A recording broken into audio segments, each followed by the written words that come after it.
এদিকে পার্বত্য অঞ্চলে কয়েকদিনের লাগাতার বৃষ্টিতে জনজীবন বিপর্যস্ত। বন্যার পানিতে বিচ্ছিন্ন হয়েছে সড়ক যোগাযোগ, পানিবন্দী রয়েছে হাজারো মানুষ।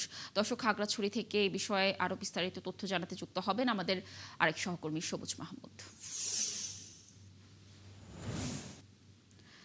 সবুজ, আগের সংবাদ সংযোগে আমরা আপনার সাথে কথা বলছিলাম এবং আপনি জানাচ্ছিলেন সেখানকার তথ্য।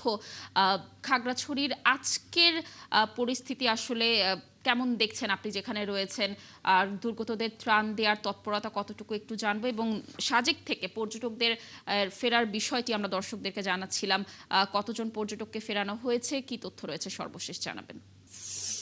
লাবণী, আপনি এই আগের সংবাদে যেমনটা বলছিলেন যে গতকালকে 150 জন পর্যটক সাজেক থেকে পাঠানো হয়েছে, যাদেরকে জরুরি ভিত্তিতে যে অগ্রাধিকার ভিত্তিতে শিশু ছিল, কেউ পরিবার নিয়ে গিয়েছে, তাদের মধ্যে থেকে 150 জন পাঠানো হয়েছিল। আজকে সকালে সাজেক থেকে খাগড়াছড়ি পর্যন্ত কিন্তু বাকি যে পর্যটকগুলো আছে, সে যেমনটা আমি আমাদের সহকর্মীদের কাছ থেকে তথ্য পেয়েছি যে সেখান থেকে পুরোপুরি পর্যটকদেরকে খাগড়াছড়িতে পাঠানো হয়ে গেছে। বাকি যে 300-350 মতো পর্যটক ছিল, তারা কিন্তু ইতিমধ্যে খাগড়াছড়ি এসে পৌঁছেছে এবং খাগড়াছড়ি থেকে বাসে করে তারা কিন্তু ঢাকার উদ্দেশ্যে বা যার যার গন্তব্যে তারা পৌঁছে যাচ্ছে। তো সাজেক থেকে নিরাপদে, সেনাবাহিনীর তত্ত্বাবধানে নিরাপদে কিন্তু স্কোয়াড দিয়ে বিভিন্নভাবে কখনো কোনো কিছু পথ গাড়িতে, কিছু পথ নৌপথে, কিছু পথ হেঁটে তারা কিন্তু এসে নিরাপদে পৌঁছেছে বলে আমরা খবর পেয়েছি।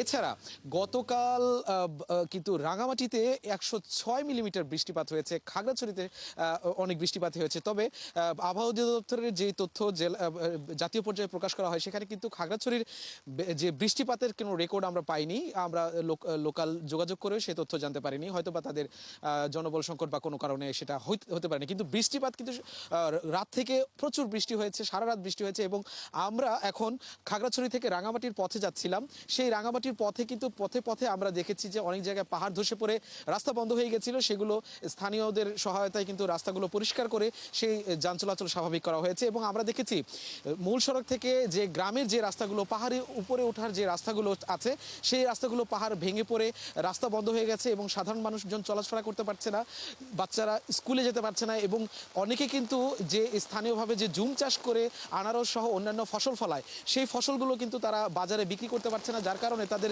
জীবিকা নির্বাহের প্রতি কিন্তু একটি ঝুঁকি তৈরি হচ্ছে। তারা সাধারণ মানুষজন কিন্তু সেই আশঙ্কার কথা বলছে যে তারা কিভাবে তাদের জীবনযাপন করছে। সুতরাং এই যে ভারী বর্ষণ এবং পাহাড় ধসের ফলে সাধারণ মানুষের ভোগান্তি কিন্তু বেড়ে যাচ্ছে। বৃষ্টিপাত না কমা পর্যন্ত এটা কবে শেষ হবে তার সেটা বলা যাচ্ছে না। লাবণী।